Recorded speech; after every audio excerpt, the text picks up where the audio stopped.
Fala, gente, tudo bem com vocês?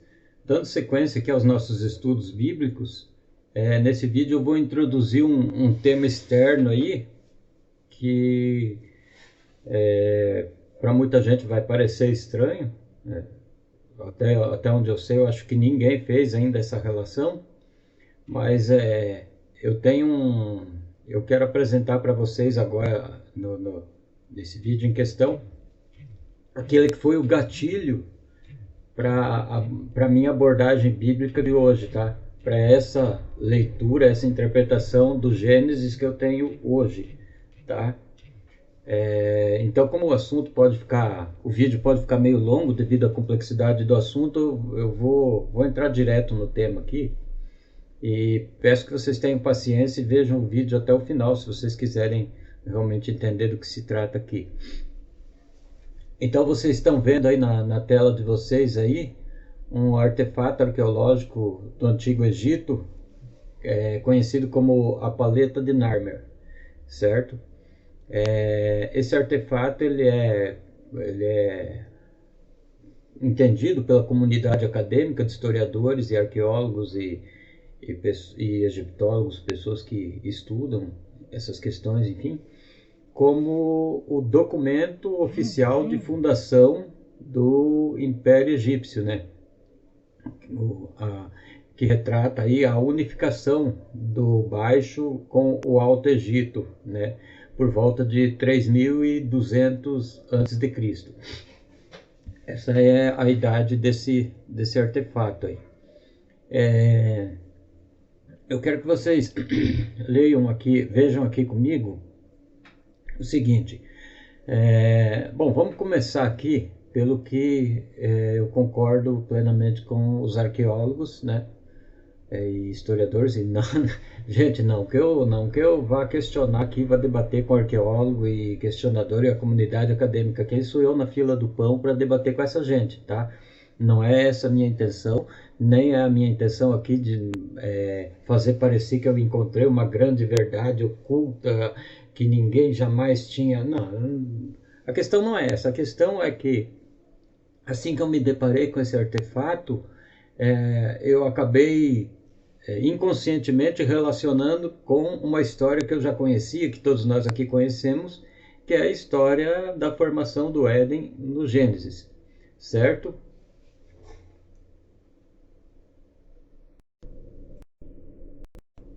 Desculpa aí, pessoal, dei uma pausa aí porque minha garganta tá ruim aqui.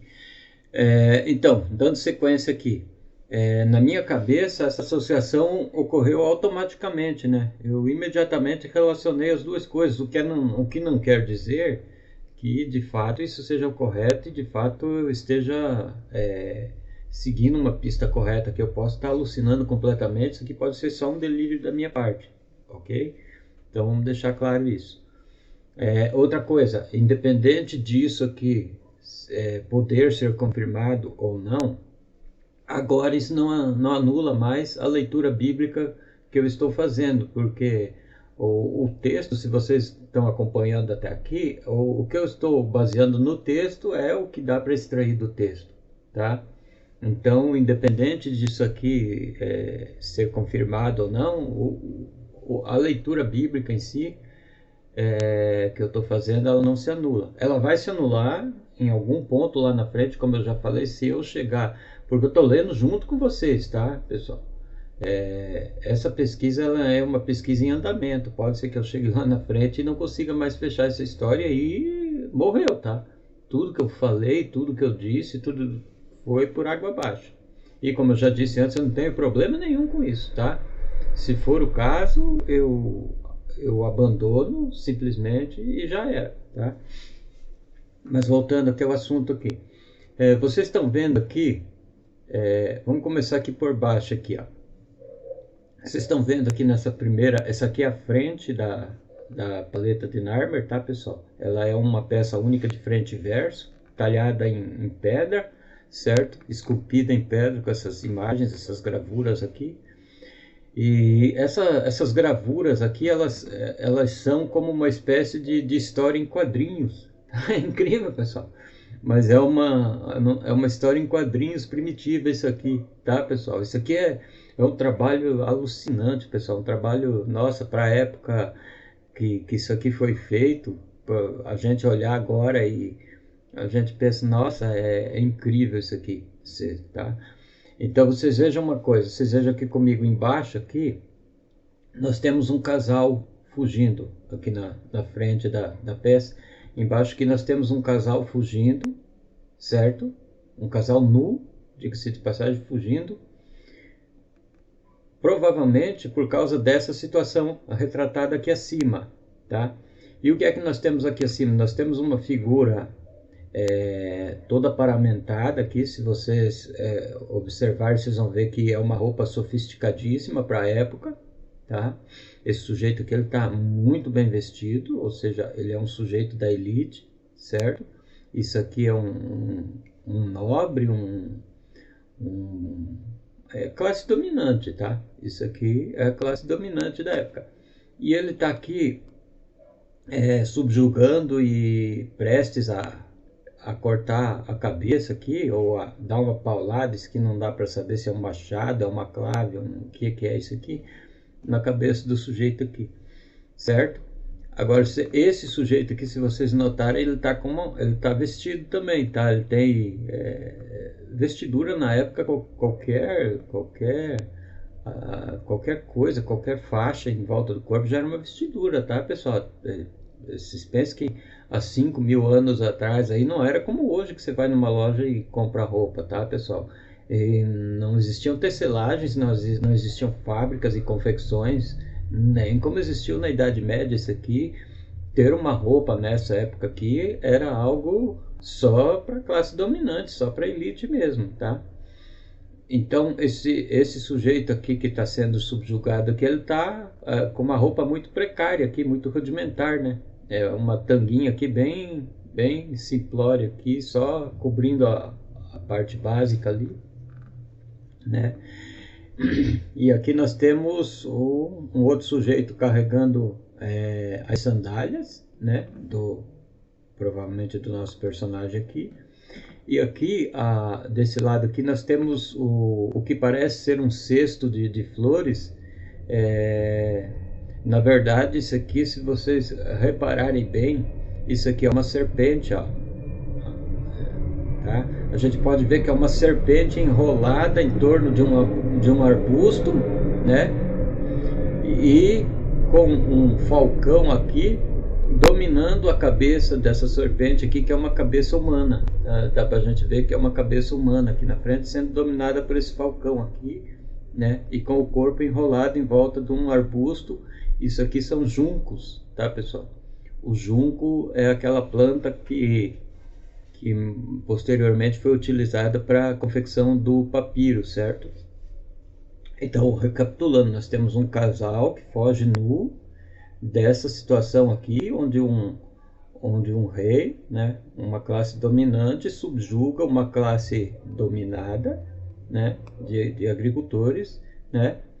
E aqui acima nós temos aqui no meio aqui, pessoal, isso aqui é uma escrita pictográfica do Egito, tá? Eu não sei se é pictográfica, não é pictográfica, acho que é hierográfica, tá? Egípcia. E o que está escrito aqui, os arqueólogos e os historiadores e os egiptólogos, eles já conhecem bem, isso já é consenso, tá, pessoal? Aqui está escrita a palavra Narmer, tá? E Narmer, então, o nome Narmer aqui, ele está colocado entre essas duas figuras bovinas aqui, tá, pessoal? Que muitos, acho que a maioria, inclusive dos acadêmicos, colocam como sendo uma representação da deusa Ba, ou Bak, eu agora não me recordo direito, que é uma deusa vaca, né? Segundo a arqueologia, é a deusa vaca. Então isso aqui seria a representação da deusa vaca, certo? Aqui no verso, né, aqui à frente, aqui no verso da mesma peça, nós temos um touro que atropela um sujeito aqui, certo? Então nós temos um sujeito atropelado por um touro sob a coroa solar, tá? Isso aqui a gente percebe que isso aqui é uma coroa solar, é o Sol que está representado aqui, e dentro desse Sol nós temos aqui a representação do que aparenta ser um altar, inclusive com muita semelhança com aqueles zigurates antigos, né, dos sumérios, né? Então a gente vê aqui que isso aqui é claramente, né, a representação de um sacrifício ao Deus Sol, né? E no qual um touro atropela um sujeito aqui, também nu, né? Bom, isso aqui provavelmente é a consequência disso aqui, certo? E aqui, então, no meio aqui nós temos dois animais, né? Dois animais que aparentam ser felinos ou caninos, né? Esses dois animais, eles esticam seus pescoços e formam uma serpente cada um, certo? Então os dois animais formam duas serpentes que se entrelaçam e se olham de frente enquanto são dominadas por dois serviçais aqui, dois agricultores ou pecuaristas, né? E acima aqui nós temos de novo a figura de um rei, né? Provavelmente desse mesmo sujeito aqui, né? Ou talvez não, talvez outro, né? Mas é um sujeito, se não for o mesmo, que é descendente desse aqui, certo? E nós temos aqui os dois carregadores de sandália de novo. Nós temos aqui 4 figuras aqui carregando um estandarte cada uma, né? E os estandartes, se vocês repararem, eles estão no tamanho aqui, na proporção da cabeça do rei aqui, ou seja, eles têm a altura desse rei aqui, certo? Dessa figura aqui. E ao lado nós temos o que isso significa? Isso significa que esse sujeito aqui, ele igualou, né? Igualou os 4 estandartes à altura dele, certo? Então isso aqui na verdade são 4 reinos, 4 reinos igualmente a serviço desse fulano aqui, certo? É isso que representa aqui. E aqui nós temos 10 indivíduos aqui, 10 sujeitos aqui, com as suas cabeças decapitadas e enfiadas entre as suas pernas, tá? São 10 sujeitos que foram subjugados, né, nos 4 reinos por esse sujeito aqui, né? O carregador de sandálias significa que essas pessoas subjugadas são colocadas aos pés do monarca, do nomarca, do soberano aqui, certo? E aqui de novo nós temos Narmer entre as duas figuras bovinas aqui, certo? Beleza. Agora, isso aqui, como eu já disse, os arqueólogos acreditam que seja Narmer entre as duas figuras da deusa Ba. Eu agora entra a minha hipótese aqui, eu digo que não. Eu leio isso aqui de outra maneira. Isso aqui é Narmer, reina, ou governa, ou controla, né? Narmer controla as duas pecuárias, tá? Narmer controla os 2 rebanhos, ou seja, a pecuária do Baixo Egito e a pecuária do Alto Egito. Mas de onde eu tirei isso? Tem um outro artefato que eu não vou colocar aqui agora, mas tem um outro artefato que fala também de quando que traz mais ou menos essa mesma história, que reconta essa história aqui, né?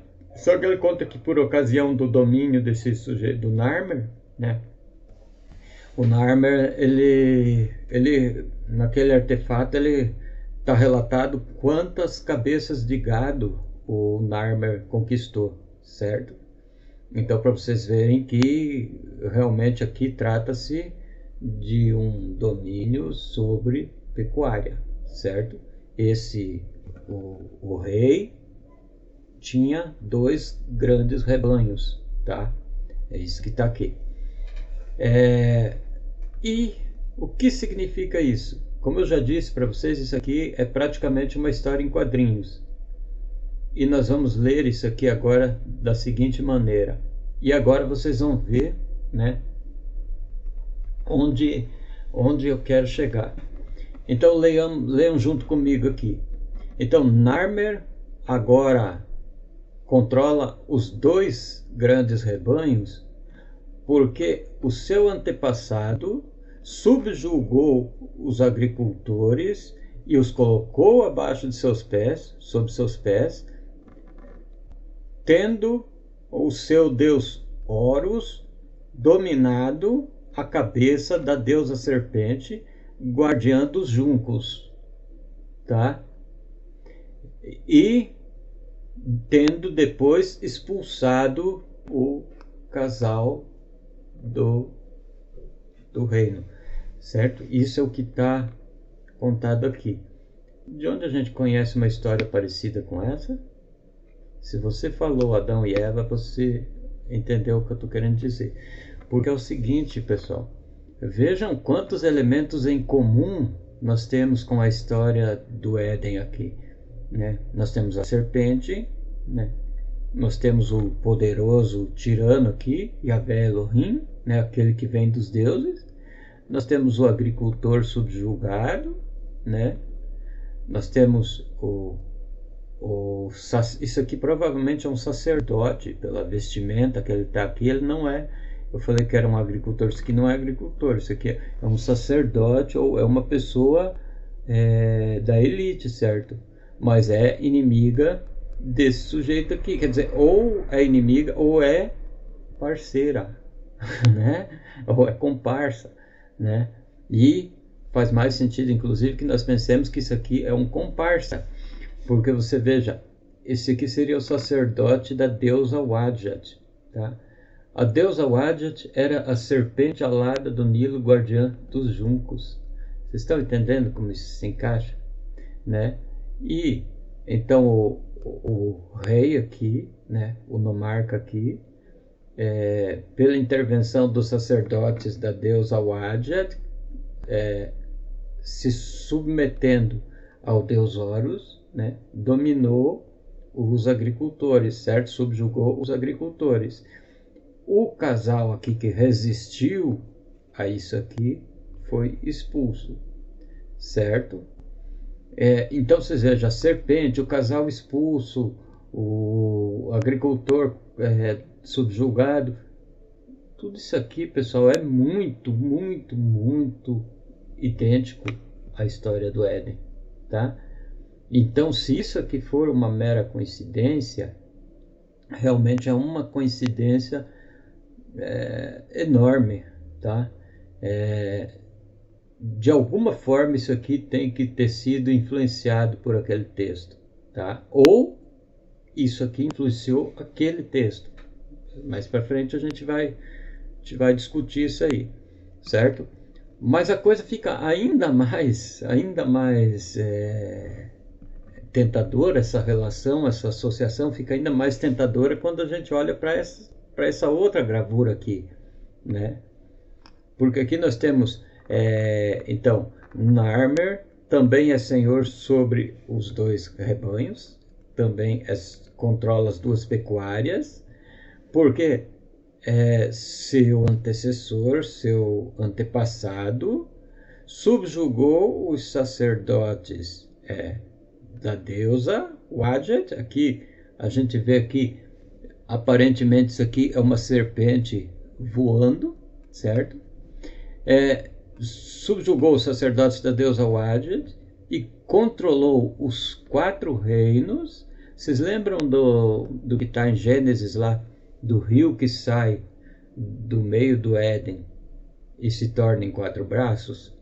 Então, esse sujeito, ele controlou o rio nas 4 direções, ou seja, sul, norte, leste, oeste. É isso que significa isso aqui, e tem tudo a ver com o que está em Gênesis. E depois nós temos os 10 sujeitos decapitados com a cabeça entre as pernas aqui. E aí é mais um indício, tá? Eu não vou usar a palavra evidência aqui, porque a palavra evidência é muito forte, mas aqui nós temos mais um indício do que está em Gênesis, porque em Gênesis nós temos Se você contar as gerações adâmicas de Sete até o ano 3000, porque você tem no capítulo 5 do Gênesis ali, você tem a genealogia de Adão e você tem essa genealogia acompanhada de uma cronologia, ou seja, dá para você contar o tempo das gerações. E se você contar as gerações com o tempo em 800 anos, que é segundo o primeiro versículo, os primeiros versículos logo ali do capítulo falam que Adão viveu 800 anos depois que gerou a Sete, né? Isso significa o quê? Que a geração adâmica a partir de Sete durou 800 anos. E se você fizer esses cálculos pela genealogia, pela cronologia ali, você vai contar exatamente 10 gerações até o ano 3200, tá? Ou aproximadamente até o ano 3200, enfim. Então, é mais um indício muito forte, pessoal, de que isso aqui, esses 10 sujeitos decapitados aqui, sejam as 10 gerações adâmicas subjugadas pelo Yahvé Elohim, que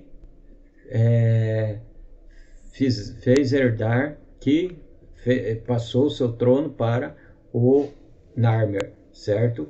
Que agora reina sobre as duas pecuárias, né? E aqui abaixo nós temos os dois animais, como eu disse, parecem felinos ou caninos, provavelmente são os animais adestrados para cuidar do gado, certo? E esses dois animais, eles cruzam seus pescoços formando duas serpentes entrelaçadas se olhando, significando uma aliança com a religião de Wadjet, certo? Com os sacerdotes de Wadjet, que, como eu disse aqui, e aqui aparecem como carregadores de sandália, ou seja, estão aos pés do nosso camarada aqui, do indivíduo aqui, certo? Então, através de uma aliança em torno dos animais e o cuidado da pecuária, com a servidão dos agricultores, né?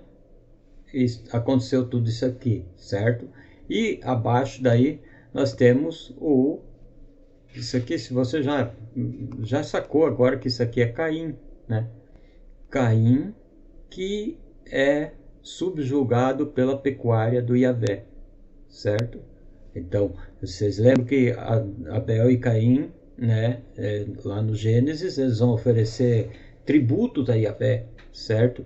E eu não vou entrar nessa questão agora, porque eu vou dar sequência na leitura e vocês vão entender que não tem nada de oferta a um Deus metafísico ali, tá? É um tributo ao rei tirano Yahvé, né?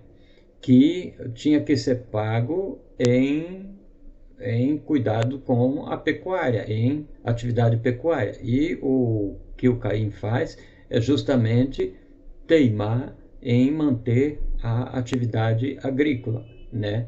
Então os dois vão e o sacrifício, né? Que tudo gira em torno dos deuses. Aqui no caso, com a finalidade maior do Deus Ra, certo? E o que significa tudo isso? Significa que se essa hipótese, essa tese estiver correta, né, significa que os chamados hebreus, na verdade, são uma dissidência política e religiosa teocrática da própria dinastia faraônica egípcia, certo? Então, os hebreus, na verdade, teriam saído dos próprios egípcios, né? E daí isso explica, por exemplo, por que sempre aquela rivalidade entre hebreus e egípcios na Bíblia, né? Porque, inclusive, Moisés é colocado como um hebreu criado dentro do palácio do faraó e que se rebela contra o faraó, certo? Mas aqui, para não avançar demais e não deixar esse vídeo muito longo e cansativo, eu vou encerrar por aqui. Eu só quero que vocês gravem essa imagem, essa história aqui, né? E pensem por vocês mesmos se não é muita coincidência, né? Que todos esses elementos se encaixem dessa forma, certo? Então eu vou ficar por aqui com o vídeo e no próximo vídeo nós daremos a sequência a partir do capítulo 3, do capítulo 3 de Gênesis. Vamos entrar na questão da serpente, na questão da Eva, e depois Caim e Abel, né? E vocês agora já têm a informação, têm o conhecimento do que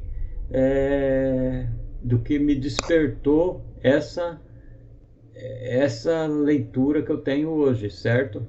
De onde eu tirei essa leitura que eu tenho hoje. Mas, mais uma vez, é uma tese, é uma hipótese, tá?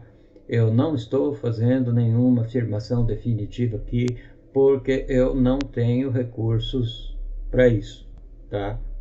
Mas, se vocês entenderam o que eu falei aqui, vocês devem concordar comigo que a quantidade de elementos presente nas duas histórias para relacioná-las é tentadora. Beleza, pessoal? Então, vamos junto aí. Até a próxima aí.